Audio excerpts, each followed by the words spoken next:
মনোকামনা মন্দির নেপালের গণ্ডকী প্রদেশের গোর্খা জেলায় ত্রিশুলী নদীর ধারে এক পাহাড়ের চূড়ায় অবস্থিত।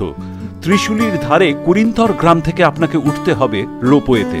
টিকিটের দাম বেশ চড়া, ভারতীয় নাগরিকদের জন্য যাওয়া আসা মিলিয়ে 670 টাকা পড়বে। একবার চড়ে বসলেই স্বয়ংক্রিয় কেবল কার একেবারে খাড়াই পাহাড়ের গা বেয়ে সোজা উঠতে থাকবে ওপরে। নিচে দেখা যাবে বিস্তীর্ণ ত্রিশুলী উপত্যকা। উচ্চতায় ভয় থাকলে চোখ বন্ধ করে ফেলা ছাড়া উপায় নেই।